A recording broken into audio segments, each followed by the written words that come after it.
That's right, PM fam. Michael is back.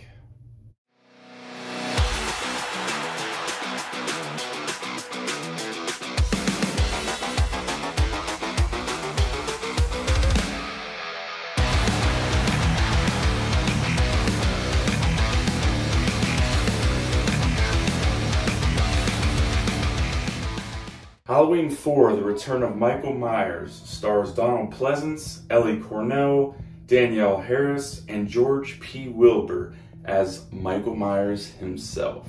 It was also directed by Dwight K. Schrute.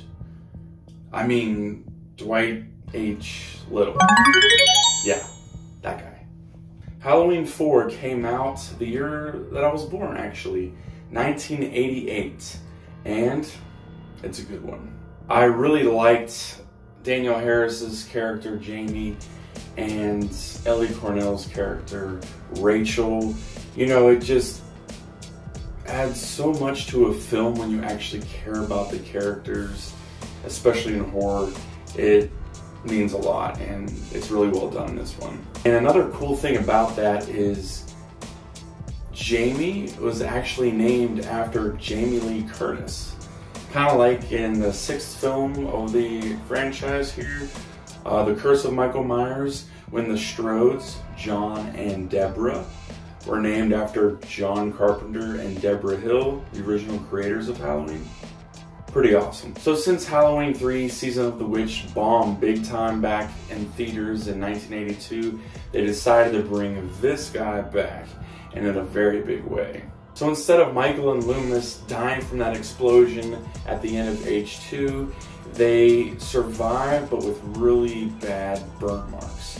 Loomis has a burn mark on his face, although it kind of looks different in different shots in the film. And Michael's hands are all scarred up. So Jamie is Michael's niece, and Michael's main objective in this film is to find her and kill her.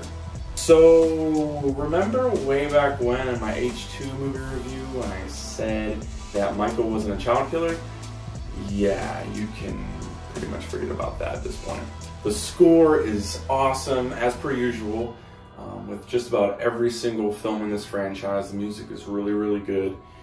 And the kills, although they're kind of off-screen, for the most part, it really doesn't bother me. You know, the setup and the atmosphere that kind of sets up the kills and those scenes actually works really well, at least in my opinion.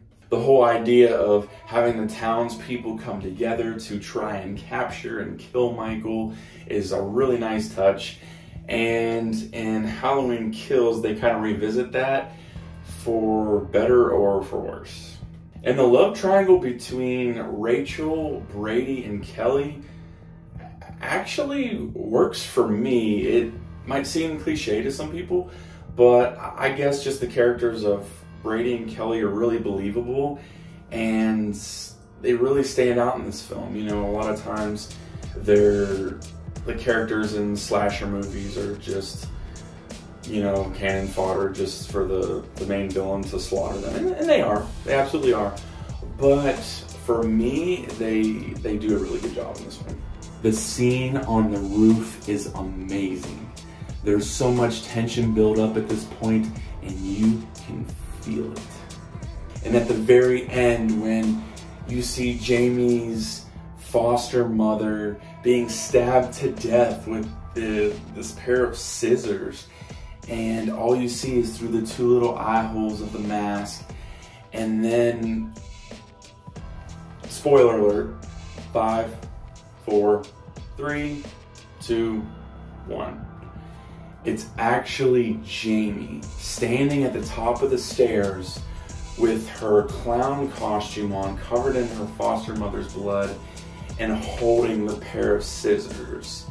And Loomis runs into the house and starts climbing up the stairs and just looking at her and kind of pointing the gun at her, and then the cop lowers his arm down and Loomis is just going crazy like, no, no, no.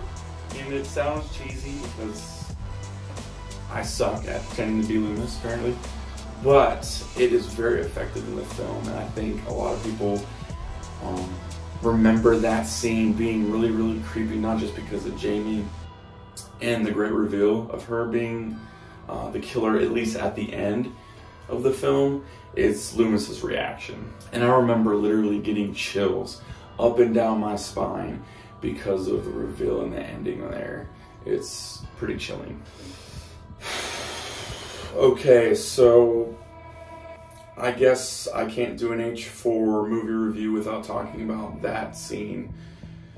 That quick little annoying, unnecessary scene. And I think you guys know what I'm talking about.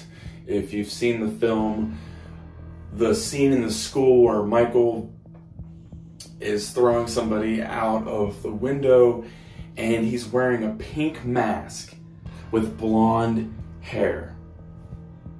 What the hell? Literally, why?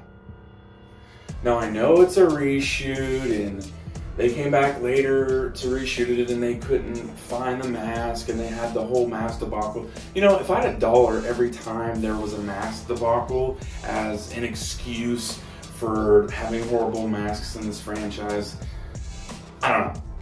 I guess I'd be sitting pretty fat, because it is just something that comes up over and over again with this franchise. And even the regular mask, not the one that you see for 2 seconds with the pink face and the blonde hair that I just talked about, but the regular mask with the white face and dark hair. It's too fake. I don't know, it's not as human-like. It doesn't have the features that some of the original mask did in H1 and H2. And, you know, a lot of people hate it.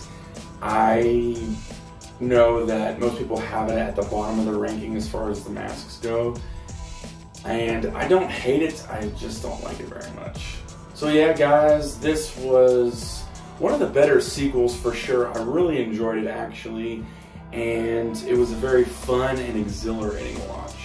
The sequences that Jamie has kind of toward the beginning of the film of her nightmares or visions of Michael, and the storm is going on outside and you hear the thunder and you see the flashes of lightning coming in, and then he just appears on the right side of the mirror there, is really, really cool. And just a little bit later, how he kind of just rises up and scares her when he looks at Jamie, kind of like in the original Halloween, is it's really cool. So yeah, guys, this one had a great autumn, Halloween, fall, seasonal feel to it. The score was great as always, and the cinematography was actually really cool in some of the scenes. There was like the scene at the diner with Loomis, and the camera just kind of zooms in on Michael, and it's just a really cool sequence. It's not a perfect film by any stretch. There are a couple silly moments. The mask thing, I can't get over it. I can't understand how, even in a reshoot, how you can have that in your film, even though it's a few seconds, where he's clearly having like a Pepto-Bismol freaking face and bleach blonde hair, and it's unforgivable. Let me know what you guys think of my rating in the comments below. What would you guys rate this in the franchise of the 12, soon to be 13 films? Is it one of the better ones? Is it one of the worst ones? Maybe somewhere in the middle? Let me know. Let's talk about it.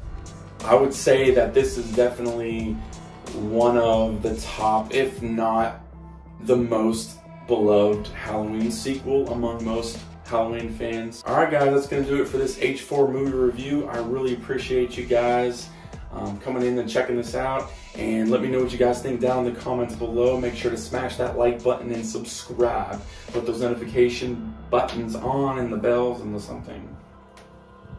Alright guys, that's going to do it for me in this video. Thank you so much for stopping by, and let me know what you think of my H4 movie review in the comments below. Make sure you smash that like button and subscribe if you haven't already. Really appreciate you guys. Thank you so much to my PM fans, and for those to be PM fan members in the future, well, see you in the next one.